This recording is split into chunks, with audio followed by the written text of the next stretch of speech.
Hi friends, welcome back to my channel. इस video में हम लोग देखने वाले हैं रेडियो एक्टिविटी के प्रीवियस ईयर क्वेश्चन जो कि आपके एग्जाम्स में जनरल साइंस में पूछे जाते हैं। क्वेश्चन नंबर 17 क्या है? Which instrument is use to detect radio active radiation. Question कर रहा है कौन सा इंस्ट्रूमेंट, कौन सा उपकरण रेडियो एक्टिविटी, रेडियो एक्टिव मतलब रेडियो धर्मी विकिरण या रेडिएशन को मापने के लिए यूज किया जाता है। तो हिंदी में अगर इसका क्वेश्चन को पढ़ा जाए, रेडियो धर्मी विकिरण का पता लगाने के लिए किस उपकरण का उपयोग किया जाता है। तो देखिए, जब भी रेडियो एक्टिविटी को हमको पता करना होता है, रेडियो धर्मी चीज को पता करना, विकिरण को पता करना था, क्या उसके लिए हम बैरोमीटर यूज करेंगे, जॉर्ज म्यूलर काउंटर यूज करेंगे, एम मीटर यूज करेंगे या वोल्ट मीटर यूज करेंगे। तो देखिए, इस क्वेश्चन का जो राइट आंसर होगा, रेडियो एक्टिविटी को मापने के लिए आप लोग काउंटर, जीएम काउंटर से शॉर्ट फॉर्म में करते हैं, गेगर म्यूलर काउंटर, जो कि ऑप्शन बी में दिया गया। इससे रेडियो एक्टिविटी को नापा जाता है। बात करें बैरोमीटर क्या होता है। बैरोमीटर देखिए कैसा इंस्ट्रूमेंट है, कैसा उपकरण है जो एटमॉस्फेरिक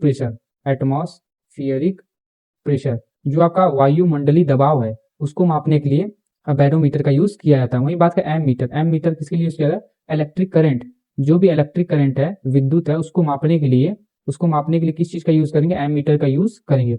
बात करें वोल्ट मीटर क्या होता है? कोई भी चीज का वोल्टेज नापना, किसी भी चीज का वोल्टेज, टू मेजर वोल्टेज, किसी भी चीज का वोल्टेज नापना होगा तो उसके लिए हम लोग यूज क्या करेंगे? वोल्ट मीटर का यूज करेंगे। आई होप आपको सारे ऑप्शंस क्लियर होंगे। तो अगले क्वेश्चन की तरफ बढ़े। अगला क्वेश्चन है question number 18। The nucleus consist of. Question करा जो नाभिक है, नाभिक में क्या होता है? जो आपका नाभिक होता है, जो आपका जैसे मान लीजिए एटम है, ये मान लीजिए एटम है, तो इसके अंदर सेंटर में न्यूक्लियस होता है और बाहर बाहर इलेक्ट्रॉन मूव करता है। ये मान लीजिए हमारा न्यूक्लियस है, अपना हमारा नाभिक, और उसके बगल बगल इसके साइड साइड ऑर्बिटल में इलेक्ट्रॉन मूव करता है। तो बोल रहा है ये जो नाभिक, ये न्यूक्लियस है, इसके अंदर क्या क्या होता है? तो इसके अंदर क्या इलेक्ट्रॉन प्रोटॉन होता है, प्रोटॉन न्यूट्रॉन होता है, इलेक्ट्रॉन होता है या न्यूट्रॉन होता है। तो देखिए, जो भी न्यूक्लियस है, जो भी नाभिक है, उसके सेंटर में प्रोटॉन और न्यूट्रॉन होता है। सेंटर में प्रोटॉन न्यूट्रॉन होता है और बाहर जो है इलेक्ट्रॉन चक्कर लगाता है। तो इसका जो राइट आंसर होगा ऑप्शन बी देखने को मिल जाएगा।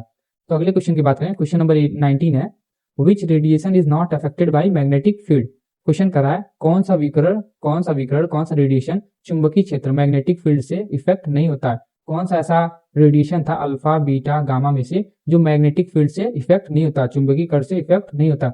हमने पढ़ा है जो अल्फा होता है, अल्फा में चार्ज होने की वजह से, इसके अंदर आवेश होने की वजह से ये मैग्नेटिक और इलेक्ट्रिक फील्ड से डिफ्लेक्ट हो जाएगा, मतलब इससे प्रभावित हो जाएगा।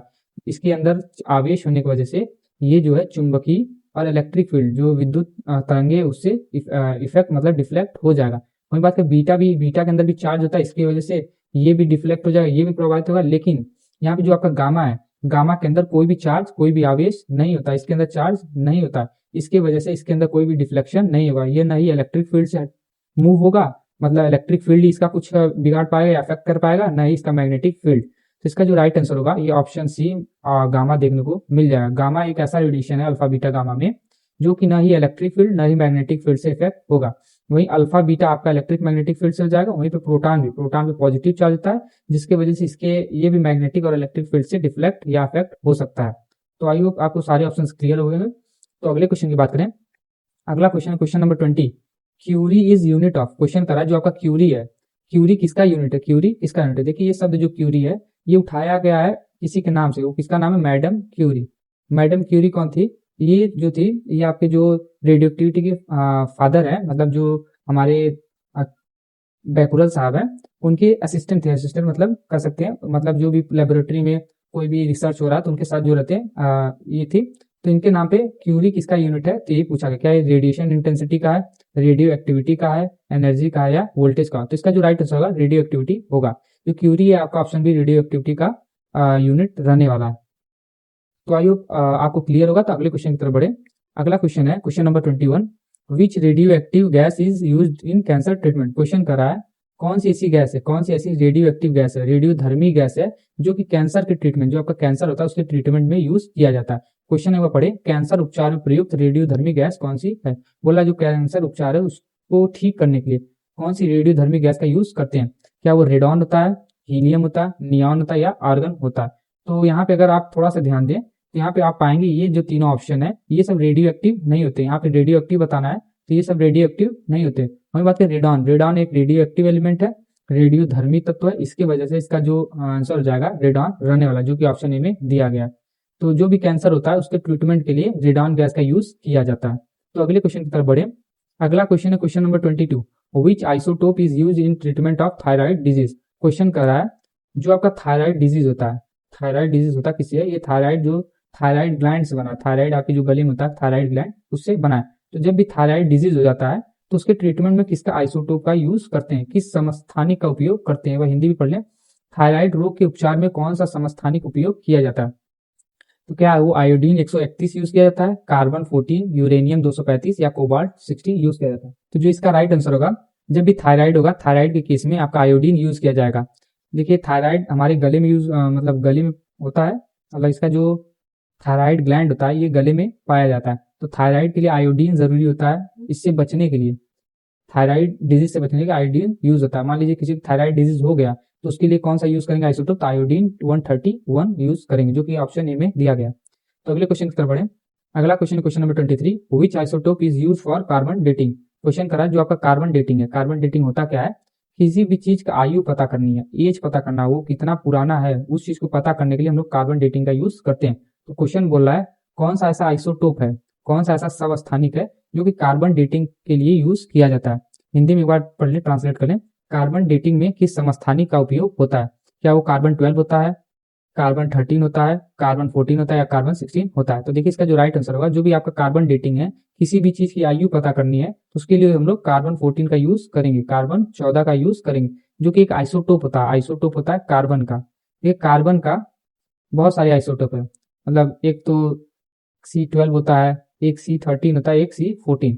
ये 12, 13, 14 होता क्या है, आइसोटोप मतलब होता है जिसका एटॉमिक नंबर सेम। यहाँ पे क्या होता है, इसका जो एटॉमिक नंबर है, इसका जो एटॉमिक नंबर नंबर को डिसाइड करता है, ये सेम हो और इसके ऊपर वाला जो इसका एटॉमिक मास अणु भार हो, ये क्या हो, अलग होते हैं। यहाँ पे देख सकते हैं अणु भार 12 है, इसमें 13, इसमें 14। तो ऐसा सिचुएशन में इनको कहते हैं समस्थानिक, इनको कहते हैं समस्थानिक। तो कार्बन 14 का यूज करते हैं कार्बन डेटिंग के लिए। तो इसका जो राइट आंसर होगा ऑप्शन सी देखने को मिल जाएगा। तो आई होप आपको सारी चीजें क्लियर होंगी। तो अगले क्वेश्चन की तरफ बढ़े। अगला क्वेश्चन क्या है, क्वेश्चन नंबर 24। क्वेश्चन नंबर 24 क्या है, which isotope is commonly used in cancer radiotherapy. Question कर रहा है जो आपके कैंसर रेडियोथेरेपी, मतलब जब किसी को कैंसर हो जा रहा, किसी को कैंसर हो जा रहा है तो उसको ठीक करने के लिए हम लोग रेडियोथेरेपी करते हैं।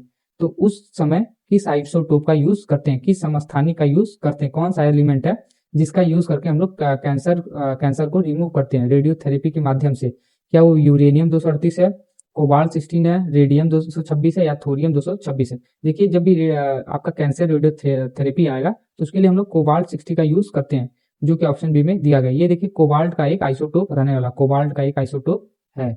अभी आइसोटोप की बात हुई थी, मतलब इसके जो है एटॉमिक नंबर सारे का सेम होगा और जो एटॉमिक मास होगा सब में डिफरेंट होगा, जिसकी वजह से इसको आइसोटोप कहेंगे। तो आई होप आपको क्लियर होगा। तो अगले क्वेश्चन की बात करें। अगला क्वेश्चन है क्वेश्चन नंबर 25 है, alpha decay decrease atomic number by. Question करा जो आपका अल्फा डिके है, अल्फा 6 डिक्रीज एटॉमिक नंबर, जो जब भी अल्फा निकलेगा कि कोई भी, मान लीजिए ये हमारा रेडियो एक्टिव एलिमेंट है, यूरेनियम है, इसमें से अल्फा निकलेगा, इसमें से अल्फा निकलेगा, तो ये यूरेनियम में क्या असर होगा, इसके जो एटॉमिक नंबर है, परमाणु क्रमांक है, परमाणु क्रमांक कहाँ लिखते हैं, नीचे, इसके परमाणु क्रमांक में क्या अंतर दिखेगा। तो क्या वो 1 होगा, 2 होगा, 3 होगा, 4 होगा। तो अगर ध्यान से देखेंगे, जब भी आपका अल्फा डीके होगा, अल्फा डीके होगा, तो यहाँ पे डिक्रीज लिखा है, मतलब क्या एक नंबर एटॉमिक नंबर कम होगा, मतलब परमाणु संख्या 1 से कम होगा कि 2 से कम होगा, 3 से 4। तो इसका जो राइट आंसर होगा, इसका राइट आंसर ऑप्शन बी देखने को मिल जाएगा, ऑप्शन बी 2 देखने को मिल जाएगा। जैसे इस एग्जांपल से हम लोग देख सकते हैं, ये हमारा यूरेनियम है जो कि एक रेडियो एक्टिव एलिमेंट है, जो कि एक रेडियो एक्टिव एलिमेंट है, जो कि एक रेडियोधर्मी पदार्थ है। तो यहाँ पे आप देख सकते हैं यूरेनियम का 92 टू 38, यहाँ पे जो 92 है, 92 इसका एटॉमिक नंबर आने वाला, एटॉमिक नंबर, जिसको हम लोग परमाणु क्रमांक कहते हैं, परमाणु क्रमांक। वहीं बात करें ये 238 जो है, इसका एटॉमिक मास है, एटॉमिक मास, इसको परमाणु भार भी कहते हैं, परमाणु भार। तो यहाँ पे देखेंगे ध्यान से, जब यूरेनियम से एक अल्फा निकलेगा, अल्फा देखिए हीलियम के रूप में निकला, हमने बताया था जो भी अल्फा होता है बस उसमें 2 इलेक्ट्रॉन की कमी होती है और सब सी हीलियम का सेम होता है। तो देखिए यहाँ पे हीलियम निकला, तो यहाँ पे नोटिस करेंगे इसका एटॉमिक नंबर 2 से घट गया है, इसका एटॉमिक नंबर कितना घटा है, 2। वहीं पे इसका जो एटॉमिक मास है, अणु भार, ये कितने से कम हो गया, -4। मतलब जब भी यूरेनियम में से अल्फा निकलेगा तो उसमें से उसका जो एटॉमिक नंबर है, जो उसकी परमाणु क्रमांक है, उसमें से 2 इलेक्ट्रॉन या 2 संख्या कम हो जाएंगी। वहीं अणु भार एटॉमिक मास में से 4 संख्या कम हो जाएंगी। तो इस हिसाब से इस क्वेश्चन का जो राइट आंसर है ऑप्शन बी रहने वाला। यहाँ पूछा है एटॉमिक नंबर, एटॉमिक नंबर मतलब ये नीचे वाला, तो नीचे वाला अगर आप ध्यान से देखेंगे 2 ही कम हुआ है, तो इसकी वजह से ऑप्शन बी 2 सही आंसर रहने वाला है। तो अगले क्वेश्चन की बात करें। अगला क्वेश्चन है क्वेश्चन नंबर 26। क्वेश्चन करा जब भी बीटा डिके होगा, in beta decay atomic number. Question करा जब भी बीटा डिके होगा तो एटॉमिक नंबर पे क्या असर होगा, बीटा 6 में परमाणु क्रमांक पे क्या असर होगा, क्या वो डिक्रीज हो जाएगा, कम हो जाएगा कितने से 2 से, क्या वो इंक्रीज बढ़ जाएगा 1 से, क्या वो रिमेन सेम मतलब क्या वो सेम ही रहेगा जैसे का तैसा ही रहेगा, या डिक्रीज बाई 1 होगा, वो 1 से कम हो जाएगा। तो देखिए जब भी आपका बीटा डिके होता है, जब भी आपका बीटा डिके होता है वहां पे एटॉमिक नंबर 1 से बढ़ जाता है। एटॉमिक नंबर मतलब जो इसके नीचे लिखा था, किसी भी चीज के नीचे लिखा था उसे एटॉमिक नंबर या परमाणु क्रमांक कहते हैं। तो ये क्या है, 1 से बढ़ जाएगा। मान लीजिए यहाँ से अल्फा अगर निकलेगा तो यहाँ पे आपका यूरेनियम 24 बन जाएगा, कुल मिला के यहाँ पे 1 का प्लस हो जाएगा, 1 एक्स्ट्रा हो जाएगा। तो इस चीज में क्वेश्चन पूछा है, तो इसका जो राइट आंसर होगा ऑप्शन बी देखने को मिलेगा, मतलब जो है इंक्रीज हो जाएगा, किससे 1 से इंक्रीज हो जाएगा।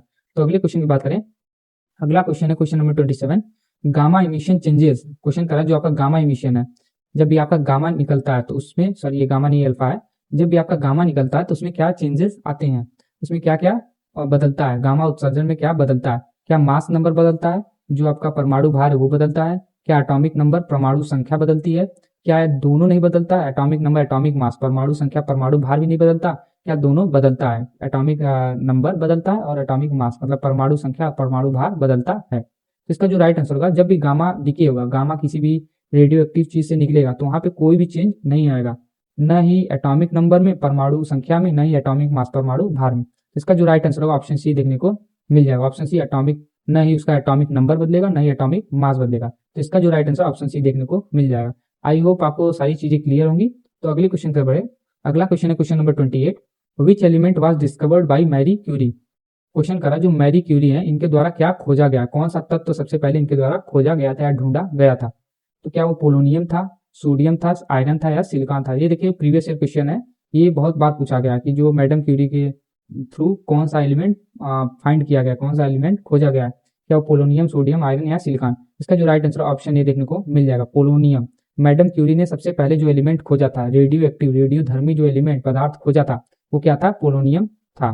तो इसका जो राइट आंसर ऑप्शन ए रहने वाला है। तो अगले क्वेश्चन की बात करें, अगला क्वेश्चन है question number 29, which radio active element was discovered after polonium. Question कर रहा है कौन सा ऐसा एलिमेंट है, कौन सा रेडियो एक्टिव है, रेडियो धर्मी एलिमेंट है, तत्व है जो कि पोलोनियम के बाद ढूंढा गया था। पोलोनियम सबसे पहले ढूंढा गया था मैरी क्यूरी के द्वारा, तो इसके बाद कौन सा एलिमेंट खोजा गया था, कौन सा तत्व खोजा गया था, ढूंढा गया था, क्या वो रेडियम था, हीलियम था, क्रिप्टॉन था या जेनॉन था। तो देखिए इसका जो राइट आंसर होगा ऑप्शन ए रहने वाला, जो आपका पोलोनियम है, पोलोनियम के बाद आपका रेडियम ढूंढा गया था, रेडियम ढूंढा गया था।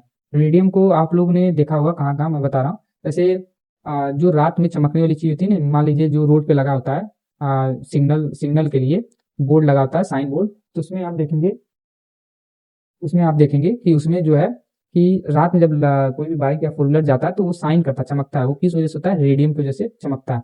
साथ ही साथ कोई भी चीज आप छोटे होंगे तो एक खिलौना देखेंगे जिसमें अगर कुछ टाइम तक लाइट टॉर्च उस पर बार के रख दिया जाता है या उसको कहीं लाइट में लेके जाके कुछ टाइम रख दिया जाता था, फिर उसको अंधेरे में लाया तो कुछ टाइम तक वो चमकता था, लाइट प्रोड्यूस करता था। तो वो किसकी वजह से प्रोड्यूस करता था, आपके रेडियम की वजह से प्रोड्यूस करता था।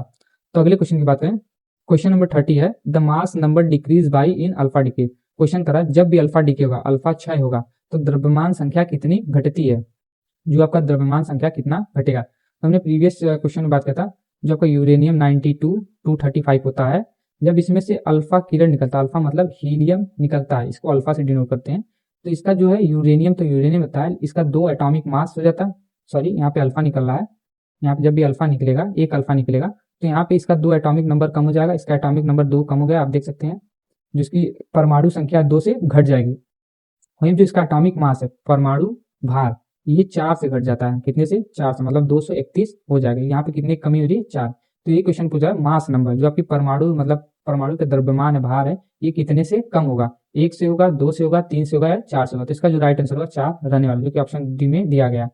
जब भी अल्फा निकलेगा तो वहां पे 2 एटॉमिक नंबर कम होंगे, परमाणु संख्या, और 4 एटॉमिक मास परमाणु द्रव्यमान कम होंगे। तो अगले क्वेश्चन की तरफ बढ़े, अगला क्वेश्चन है क्वेश्चन नंबर 31। क्वेश्चन नंबर 31 क्या है, gamma raise travel with the speed of, जो आपकी गामा रेज होती हैं, गामा किरणें, ये किस वेग से चलती है, इनकी स्पीड कितनी होती है, क्या साउंड की स्पीड चलती है, ध्वनि के स्पीड के बराबर चलती है, क्या लाइट की स्पीड से चलती है, जो आपका प्रकाश होता है उसके गति से चलती है, इलेक्ट्रॉन की स्पीड से या प्रोटॉन के स्पीड से। तो देखिए जो भी रेज होती है अल्फा बीटा गामा, ये आपका लाइट की स्पीड से ट्रेवल होती है, जो कि ऑप्शन बी में दिया गया है रेडिएशन, पर इनका जो स्पीड होगा सबका अल्फा बीटा गामा, ये सब लाइट की स्पीड से ट्रेवल होती हैं।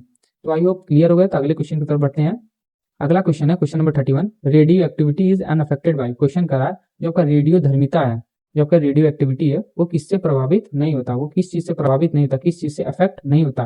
क्या वो प्रेशर दबाव से चेंज नहीं होता, प्रभावित नहीं होता, टेम्परेचर ताप से प्रभावित नहीं होता, केमिकल स्टेट से प्रभावित नहीं होता, या ऑल ऑफ दीज मतलब सभी से प्रभावित नहीं होता। देखिए इस क्वेश्चन का जो राइट आंसर ऑप्शन डी रहने वाला।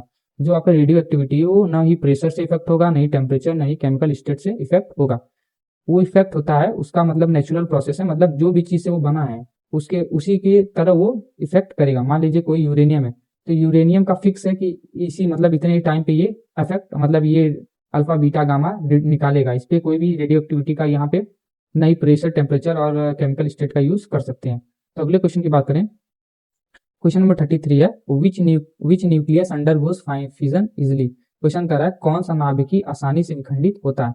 कौन बोल रहा है क्वेश्चन, जो आपका न्यूक्लियस है नाभिक है वो फिजन मतलब टूटता है, विखंडित होता है मतलब टूटता है इजिली आसानी से टूटता है। क्या वो यूरेनियम का है, यूरेनियम 235 है, फेरस है मतलब आयरन 56 है, हीलियम 4 है, या कार्बन 12 है। देखिए जो आपका न्यूक्लियर फिजन में जो मेनली जाता है, जो सबसे इंपॉर्टेंट हम लोग पढ़ते हैं रेडियो एक्टिविटी या न्यूक्लियर फिजन से, वो आप यूरेनियम पढ़ते हैं। तो इसका जो राइट आंसर होगा ऑप्शन ए 235 रहने वाला। यूरेनियम 235 न्यूक्लियर फिजन में जाता है। न्यूक्लियर फिजन, अब न्यूक्लियर फिजन होता क्या है, कोई भी एक बड़ा एटम अणु जब दो छोटे पार्ट में डिवाइड हो जाए, दो छोटे पार्ट में डिवाइड हो जाए, यहाँ पे देख सकते हैं दो छोटे पार्ट में डिवाइड हो जाए, उसे क्या कहेंगे न्यूक्लियर फिजन। यहाँ फिजन मतलब विखंडन, टूट रहा है। वहीं पे एक होता है फ्यूजन, फ्यूजन मतलब होता है जब भी दो छोटे मॉलिक्यूल, दो छोटे एटम मिलके एक कोई बड़ा एटम बना दे, कोई बड़ा एटम बनाए, इसका जस्ट अपोजिट उसे क्या कहेंगे न्यूक्लियर फ्यूजन कहेंगे। जैसे न्यूक्लियर फिजन आपको एटम बम में दिखेगा, जो आपका एटम बम होता है। साथ ही साथ आपका जो न्यूक्लियर फिजन है ये कहाँ देखने को मिल जाएगा, जहाँ पे आपका रेडियो एक्टिविटी से इलेक्ट्रिसिटी बना, जैसे थर्मल पावर प्लांट हुआ, तो यहाँ पे आपका न्यूक्लियर फिजन देखने को मिल जाएगा। वही फ्यूजन कहाँ था, फ्यूजन ये आपका सन में देखने को मिलता है, सूरज में। सन में होता क्या है, दो छोटे एटम मिलकर बड़ा एटम बनाते हैं। तो आई होप आपको सारी चीजें क्लियर है। तो अगले क्वेश्चन पर बढ़े। अगला question, question 34, which process occur in sun. Question बोला जो सूर्य है इसमें कौन सी प्रक्रिया होती है, nuclear fission, nuclear fusion, radio activity या ऑक्सीडेशन होता है। देखिए जो आपका सूर्य सन है उसके अंदर आपका न्यूक्लियर फ्यूजन होता है। इसमें दो छोटे मॉलिक्यूल एक बड़ा मॉलिक्यूल या आइटम बनाते हैं, दो छोटे अणु एक बड़ा अणु बनाते हैं। इसका जो राइट आंसर होगा ऑप्शन बी देखने को मिल जाएगा। वहीं पे न्यूक्लियर फिजन आपको बताया मैंने एटम बम में यूज किया जाता है, एटम बम। इसमें होता क्या है, एक बड़ा मॉलिक्यूल छोटे मॉलिक्यूल में कन्वर्ट हो जाता है।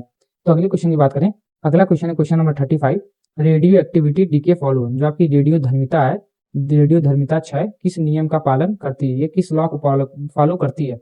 न्यूटन लॉ को फॉलो करती है, न्यूटन के नियम, एक्सपोनेंशियल लॉ को, ओम्स लॉ या हुक्स लॉ को यूज करती है। देखिए जो भी आपका रेडियो एक्टिविटी है ये आपका एक्सपोनेंशियल लॉ को फॉलो करती है, एक्सपोनेंशियल लॉ को फॉलो करती है, जो कि ऑप्शन बी में दिया गया है। तो अगले क्वेश्चन की बात करें, अगला क्वेश्चन है question number 36, which particle has highest mass. Question देखिए कह रहा है कौन सा ऐसा पार्टिकल है, कौन सा ऐसा पार्टिकल है, कौन सा ऐसा अणु है जिसका हाईएस्ट मास होता है, जिसका हाईएस्ट मास होता है। क्वेश्चन बोला अल्फा बीटा गामा, इसमें से कौन सा ऐसा पार्टिकल है जिसके पास हाईएस्ट मास होता है, जिसकी द्रव्यमान सबसे अधिक होती है। तो यहाँ पे हम लोग इस तरह समझ सकते हैं, सबसे ज्यादा दूर गामा जाता है, सबसे ज्यादा अगर रेंज की बात करें, सबसे ज्यादा रेंज की बात तो मैक्सिमम होता है, सबसे ज्यादा दूर गामा ट्रेवल करता है, उसके बाद आपका बीटा, उसके सबसे कम मिनिमम में आपका अल्फा ट्रेवल करता है। मतलब यहाँ से अगर कहीं दूर किसी किरण को भेजना, सबसे ज्यादा दूर अल्फा जाएगा, उससे कम बीटा, उससे ज्यादा गामा। वहीं पे इसका अपोजिट पूछ ले मास, मास तो देखिए कोई भी चीज ज्यादा दूर जा रही है तो इसका ये मतलब हो सकता है कि वो हल्की हो, क्या हो, हल्की हो। यहाँ पे क्या हो जाएगा, मास जब भी बात करेंगे मास का, तो ये जो गामा है इसका मास, इसका जो द्रव्यमान सबसे कम हो जाएगा और अल्फा का सबसे ज्यादा, वहीं पे बीटा का इन दोनों के बीच में देखने को मिल जाएगा। तो क्वेश्चन क्या है, किस चीज का हाईएस्ट मास है, सबसे अधिक द्रव्यमान है, सबसे अधिक द्रव्यमान आपका अल्फा को देखने को मिल जाएगा, जो कि ऑप्शन ए में दिया गया है। तो आई होप आपको सारी चीजें क्लियर हो। तो अगले क्वेश्चन पर बढ़े। अगला क्वेश्चन है question number 37, beta radiation consist of. जो आपका बीटा रेडिएशन है, जो आपका रेडियो एक्टिविटी में बीटा निकलता है, बीटा निकलता है अल्फा बीटा गामा, जिसमें बीटा निकलता है तो वो क्या करता है, वो किस चीज से बना होता है, क्या वो इलेक्ट्रॉन से बना होता है, प्रोटॉन से, न्यूट्रॉन से, या अल्फा पार्टिकल। देखिए अल्फा पार्टिकल से तो आपका अल्फा पार्टिकल से आपका अल्फा रेज या रेडिएशन बने होते हैं। वहीं पे इलेक्ट्रॉन से आपका बीटा प्रेजेंट होता है। तो यहाँ पे जो राइट आंसर होगा ऑप्शन ए देखने को मिल जाएगा। अगले क्वेश्चन की बात करें, क्वेश्चन नंबर 38 है, alpha particle are stopped by. जो आपका अल्फा कण है, अल्फा पार्टिकल से वो किसके द्वारा रोके जा सकते हैं, जो आपका अल्फा पार्टिकल है वो किसके द्वारा रोके जा सकते हैं। जैसे हमने क्वेश्चन में बात कर चुके हैं हमारे पार्ट वन वाले लेक्चर में, जो आपका अल्फा होता है ये सिंपली एक पेपर की शीट, कोई भी पेपर है उससे भी रोका जा सकता है। तो यहाँ पे पेपर शीट होगा, एल्यूमिनियम शीट होगा, लेड शीट होगा, कंक्रीट होगा। तो देखिए इसका जो राइट आंसर होगा, अल्फा को आप पेपर शीट से रोक सकते हैं। वहीं बीटा, बीटा जो है इसको रोकने के लिए आपके एल्यूमिनियम शीट लगेगा, एल्यूमिनियम शीट लगेगा। बीटा को रोकने के लिए शीट, पेपर का भी शीट लगेगा, एल्यूमिनियम का भी शीट लगेगा। मैं बात करें गामा, गामा के लिए आपको देखिए पेपर भी लगेगा, एल्यूमिनियम भी लगेगा, एल्यूमिनियम और साथ ही साथ पेपर एल्यूमिनियम के साथ आपका लेड भी लगेगा। वहीं बात कर ले एल्यूमिनियम का जो थिकनेस होना चाहिए मिनिमम 5 सेंटीमीटर का होना चाहिए, मतलब जो मोटाई होगी एल्यूमिनियम शीट की 5 सेंटीमीटर होगी। उसके बाद जो लेड होगा, लेड का सबसे जो थिकनेस होगा वो 1 सेंटीमीटर रहेगा, तभी आपका गामा रेस रुक सकती है, अन्यथा ये गामा रेस और दूर तक चलती चली जाएंगी। अगले क्वेश्चन की बात करें तो इसका जो राइट आंसर ऑप्शन ए देखने को मिल जाएगा। अगले क्वेश्चन की बात करें, क्वेश्चन नंबर 39 है, beta rays are stop by, beta ray किससे स्टॉप किए जा सकते हैं, जो बीटा किरण है वो किससे रोके जा सकते हैं। क्या वो पेपर से रोके जा सकते हैं, एल्यूमिनियम शीट से, प्लास्टिक से या ग्लास से रोके जा सकते हैं। तो देखिए जो आपका बीटा रेज है वो आपका एल्यूमिनियम शीट से रोके जा सकते हैं, एल्यूमिनियम शीट से रोके जा, जो कि ऑप्शन बी में दिया गया है। तो इसका जो राइट आंसर होगा ऑप्शन बी देखने को मिल जाएगा। तो अगले क्वेश्चन पर बढ़े। अगला क्वेश्चन है, gamma rays are effectively stop by, जो आपका गामा रे है, जो गामा किरणें हैं ये किससे रोके जा सकते हैं, प्रभावी रूप से किससे रोके जा सकते हैं। क्या वो पेपर से रुक जाएगा, प्लास्टिक से, थिक लेड से या क्लॉथ से रुकेगा। देखिए इसका जो राइट आंसर होगा, जब भी आपको गामा रेज को रोकना है तो उसके लिए लेड लगेगा, थिक लेड। ये जो लेड होगा, शीशा होगा, ये 1 सेंटीमीटर का थिकनेस रहना चाहिए मिनिमम, 1 सेंटीमीटर का थिकनेस रहेगा, मोटाई रहेगा इस लेड का, तभी इस चीज को रोका जा सकता है। इसका जो राइट आंसर होगा ऑप्शन सी देखने को मिल जाएगा। आई होप आपको ये वीडियो अच्छी लगी होगी।